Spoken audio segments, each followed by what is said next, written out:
मोदीजींचा support आहे, त्यामुळे त्यांना शक्यता आहे। ज्यांनी काम केलंय ते कामावर बोलतायत, ज्यांनी नाही केलं ते एकमेकावर बोलतायत। मत जरी बीजेपीला जात असलं तर ते कुणाच्या सांगण्यामुळे नाहीये किंवा काँग्रेसला जात कुणाच्या सांगण्यामुळे नाहीये। विकास कोण करतं हे लोकांना कळतंच, नुसता आरोप करून काय होत नसतं ना। विरोधकांचा हा फक्त खोटा आरोप आहे, यात काही तथ्य नाही। राज्यात लोकसभा निवडणुकीच्या चौथ्या टप्प्याला उद्यापासून सुरुवात होत आहे। मी सध्या पुण्यात आहे आणि नेमकं पुणेकरांना काय वाटतं हे आपण जाणून घेऊयात।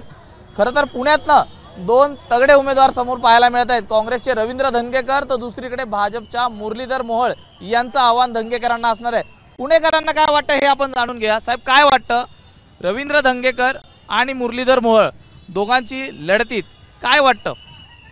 धंगेकरांनी कसं इथं काम केले, त्यामुळे धंगेकराबद्दल जास्त अभिमान आहे।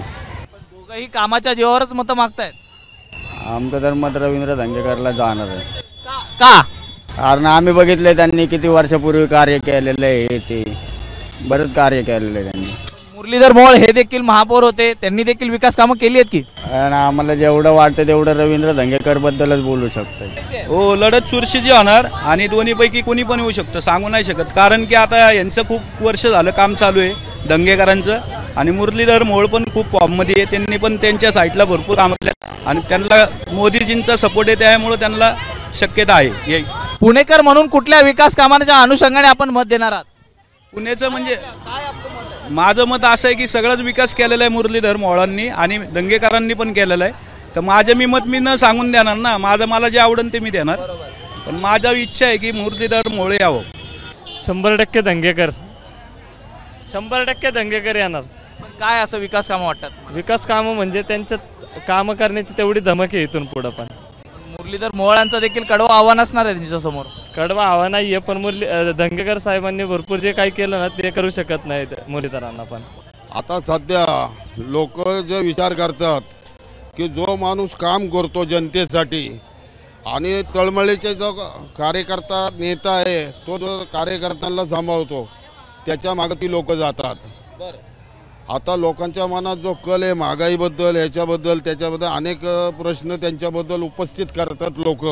पारड जडचा विषय असा आहे याच्यामध्ये की आता सध्याची जी आहे नवीन मतदार जो आहे, प्रत्येकाला आपण सोशल मीडिया थ्रू आता सध्या सिच्युएशन अशी आहे की प्रत्येकाला आपलं मत स्वतंत्र ठरवण्यासाठी विचारधारा प्रत्येकाची सेपरेट आहे। पण त्यातही लोकांना जो दिसतोय विकास, त्याच्यानुसारच लोक मतदान करणार, की कुणाच्या सांगण्यावरून नाहीये। मत जरी बीजेपीला जात असलं तर ते कुणाच्या सांगण्यामुळे नाहीये किंवा काँग्रेसला जात कुणाच्या सांगण्यामुळे नाहीये।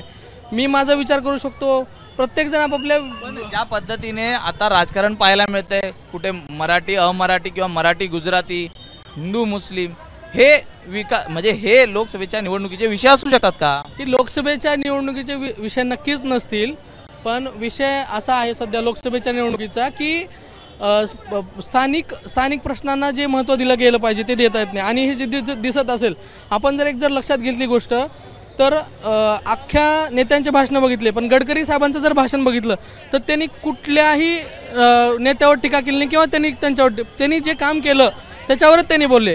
पण बाकी पूर्ण महाराष्ट्रातल्या जर इतर तुम्ही लोकसभा निवडणुकीचं भाषण बघताल तर तो त्याच्यावर टीका करतोय, त्याच्यावर टीका करतोय। राजकारण गढूळ झालंय का पूर्णतः? राजकारण गढूळ झालंय असं आहे की कारण ह्यांनीच केलं, यांच्याकडे काम नव्हते करण्यासाठी। ज्यांनी काम केलंय ते कामावर बोलतायत, ज्यांनी नाही केलं ते एकमेकावर बोलतायत, हा विषय आहे फक्त।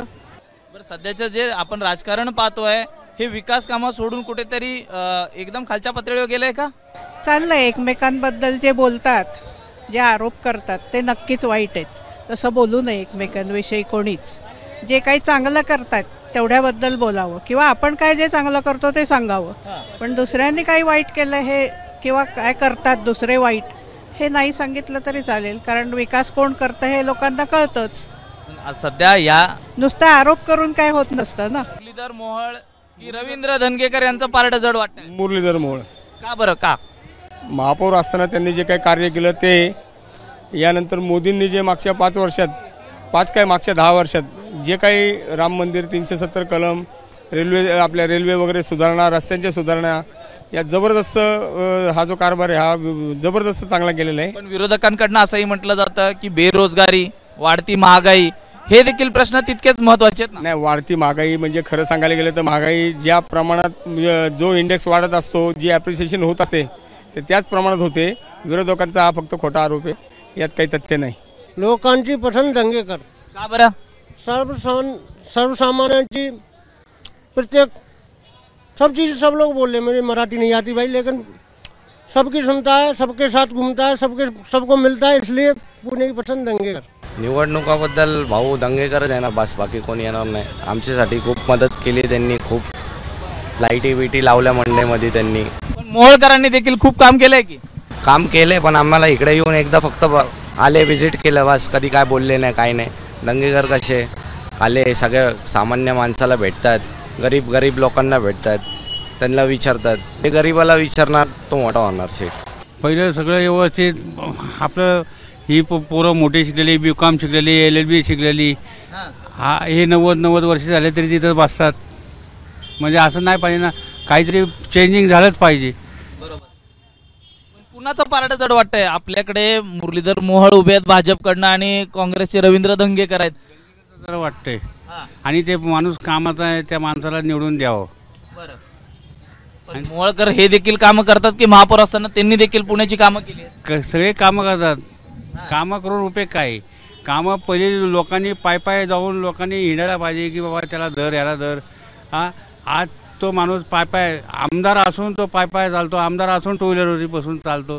पुणेकर कायमच आग्रही पाहायला मिळतात. मात्र उद्या प्रत्यक्षात मतदान करताना तितकेच आग्रही राहणार का, हे पाहणं महत्त्वाचं राहणार आहे.